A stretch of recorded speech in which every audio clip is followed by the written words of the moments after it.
Direct from our newsroom in New York, this is the CBS Evening News with Walter Cronkite and Robert Viewpoint in Washington, Marvin Kalb in Washington, Bill Plant in Selma, Alabama, Sam Roberts in Boston, and a CBS News special behind Viet Cong lines. The enemy in Vietnam is all too often invisible, striking without warning from the shadows. But tonight, the face of the enemy in rare films of the Viet Cong in action. The film was shot by communist cameramen, processed in Vietnam, taken to Paris for editing, now shown for the first time on American television. Charles Kuralt, who has covered Vietnam's war in the field, is the narrator. This is propaganda film, properly heroic as propaganda film should be. But under the layers of singing warriors marching gaily to battle, there are also some truths about the enemy in South Vietnam. Some truths about the kind of enemy which uses as weapons the terrain and the night and the weather, which has proved that sampans and even in some circumstances bicycles can be used to better effect than tanks. And an enemy which has waged a markedly successful war against the larger force which we trained. This is an enemy which steals from us the weapons of the 20th century and supplements them with the weapons of the 16th century, the crossbow.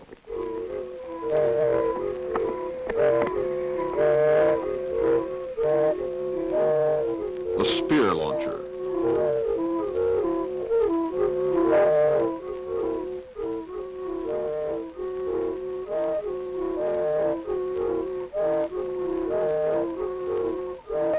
The spike.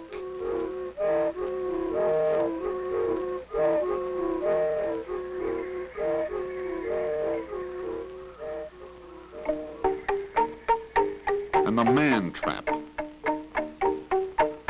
No correspondent who has ever ventured into the South Vietnamese countryside doubts the effectiveness of these lethal traps. They make you careful where you step. That's the idea. This music, by the way, came with the film.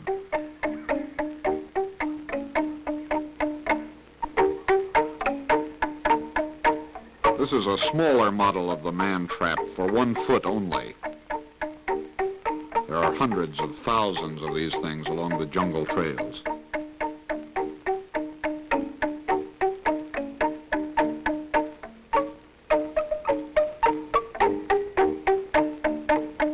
Carefully covered over, weathered down, they're invisible.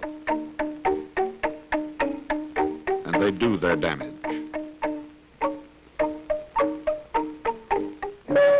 On many a jungle path in South Vietnam, if you trip on a vine, you may release such a booby trap as this one, the porcupine.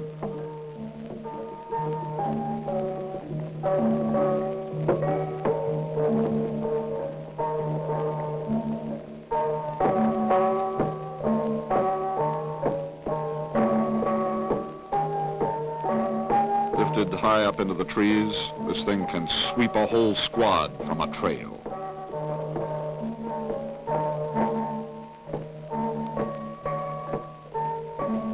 This is a bomb of spikes, fashioned to drop from above.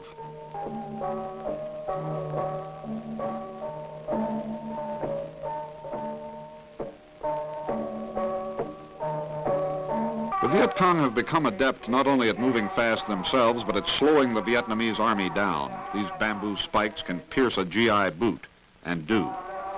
These are irregular troops of the Viet Cong, people from the villages in the universal black peasant costume, a kind of enemy very hard to know, who can fight for the Viet Cong at night and slip back into the villages in the daylight. Those may be villages supposedly controlled by the South Vietnamese government, supposedly, but the Viet Cong are able to acquire actual mock-ups of the fortified villages of the government, mock-ups on which they can plan surprise attacks.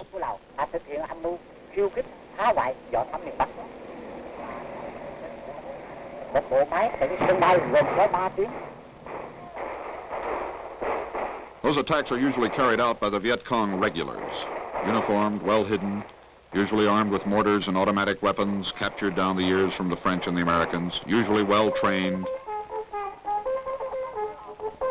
The professional army, which emerges from foxholes and tunnels to do battle. and which in the Vietnamese War has proved more than a match for the crack combat troops of the South, the American-advised Vietnamese Rangers.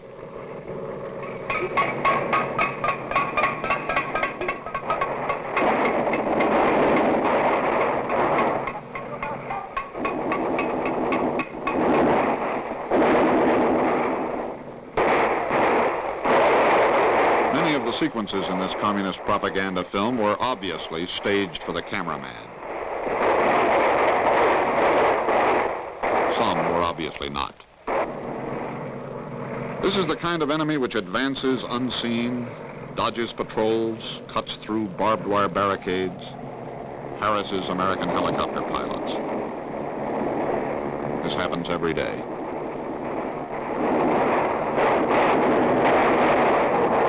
It is also, incidentally, the kind of enemy which can carry heavy explosives to the very walls of American Army barracks filled with American soldiers. That happened in Pleiku night before last.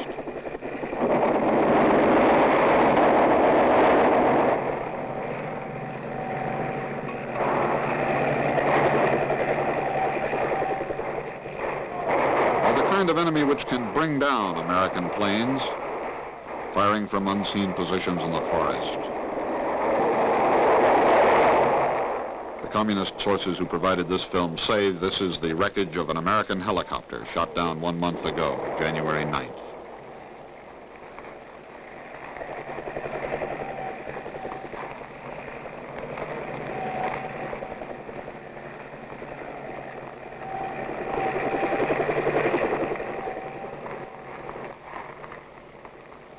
It is a cardinal principle of guerrilla warfare that you strip the battlefield clean of weapons.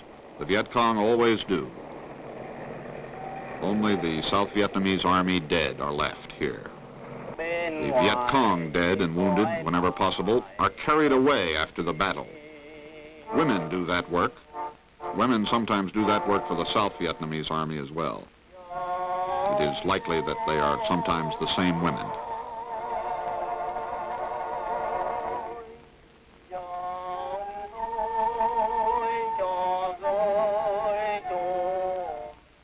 The flag says, "Determined to win."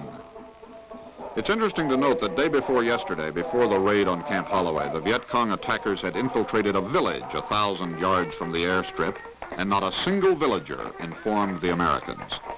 Villagers understandably applaud for and provide food to whichever side seems to protect them best. These scenes, though obviously posed, are true enough. In much of the countryside, the Viet Cong are welcomed on the American gangster protection principle. This film, which we repeat is a Viet Cong propaganda film, makes life in the jungle seem a breeze. It is actually other than that. Not all Viet Cong soldiers sleep at night in comfortable hammocks made from parachutes. Most communist troops are very young as 14 or 15. They are pale from weeks in the jungle, they are very often hungry, and their lives must be exhausting. They cannot be imagined to receive mail from home very often. But frankly, they are making our life more miserable even than their own. Charles Kuralt, CBS News. These are the faces of the enemy, the leaders of the Viet Cong, the strategists of the hit-and-run jungle war which has kept the United States itself on the defensive. The rarely seen chief of the Viet Cong, Nguyen Hu To. For the propaganda film, he says, "We will fight on for the absolute victory of peace, democracy, and national liberation." Members of the Viet Cong Central Committee. Nguyen Van Noi, a member of the Cao Dai sect. Tik Hong Tu, a Buddhist. And Ho Hue Bu, identified as a Roman Catholic, leader of the Viet Cong. The Viet Cong headquarters is in no one place. It moves constantly, and when it moves, it takes its defense force with it. These pictures, while obviously posed for the camera, still do depict the extremes of mobility which the Viet Cong rely upon for concealment. From the air, these are peaceful fishing boats in the Mekong Delta. But they actually are the general headquarters of the communist forces, the Viet Cong Pentagon. South Vietnamese counterintelligence worries a lot about the location of the communist underground radio. Well, here it is. Or there it was. It moves too. Aboard another boat, a two-color handbill press, made, the communists say, by copying some old plans from a Japanese catalog. You come across these handbills in every village in the countryside.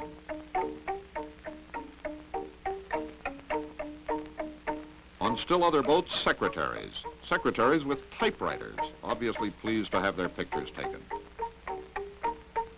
And a communications boat, some of its equipment American-made and captured from the Vietnamese Army.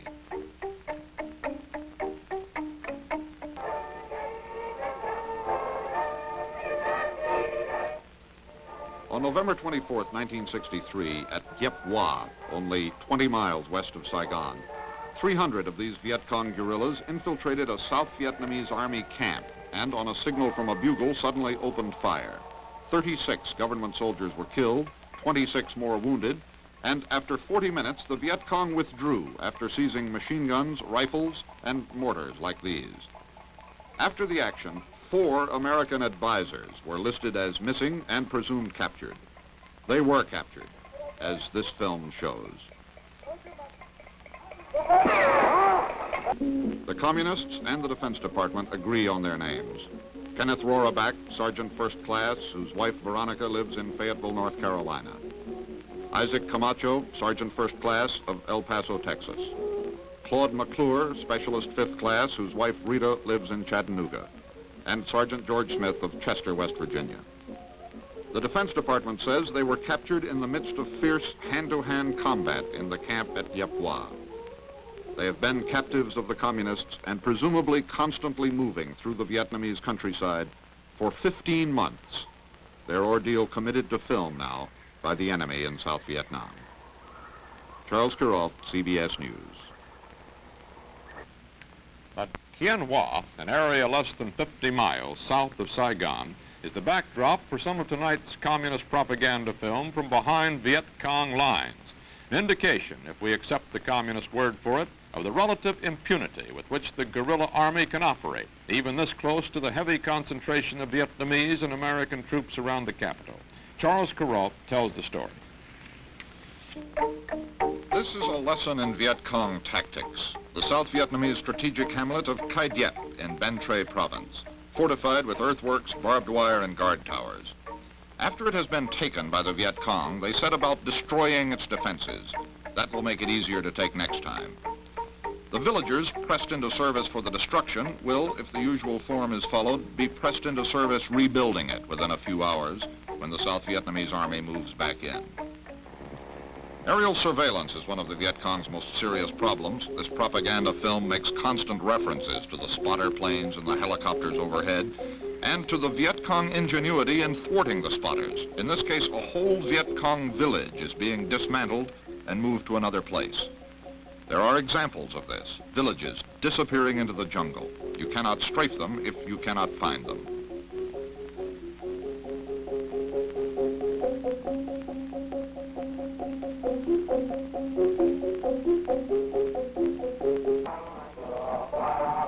The Viet Cong peasant customarily lives in his own village and fights in his own village area. The guerrilla army of the Viet Cong, organized into companies and battalions, takes their world with them. A container of boiled water and a ball of rice pressed in a piece of nylon parachute. One rice ball is the daily ration. It's as important as grenades or oil lamp or rifle. The rice is usually freely given. Sometimes it's extorted from the villagers. The South Vietnamese army, by the way, when in the field, gets its rice the same way. Sometimes freely given, sometimes extorted.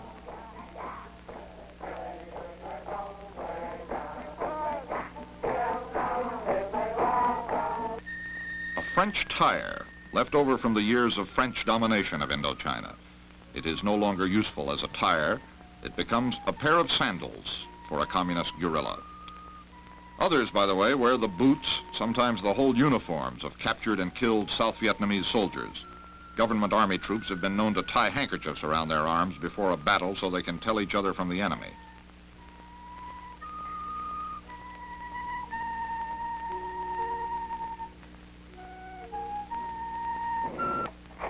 They make rice, they make shoes, and they make propaganda. A newspaper printing press in the midst of the jungle. A stack of such newspapers in a village hut is sufficient cause for the government army to burn the hut down. but the newspapers still circulate. And the underground radio, which the communists call radio liberation, still is heard, in spite of the best government efforts to track it down. In the tradition of Far Eastern propaganda broadcasting, the voice of the communist radio is often a woman's voice.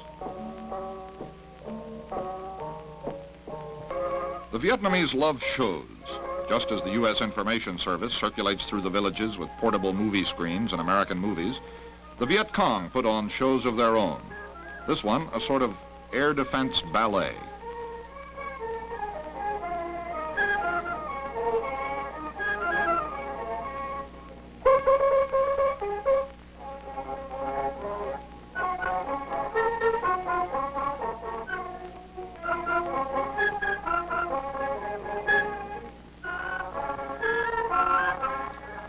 The villain here is supposed to be an American soldier making advances toward a defenseless Vietnamese housewife.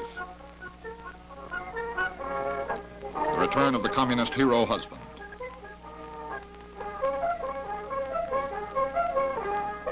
The Viet Cong as rarely seen before, through Viet Cong eyes. Charles Kuralt, CBS News. Direct from our newsroom in New York, this has been the CBS Evening News with Walter Cronkite.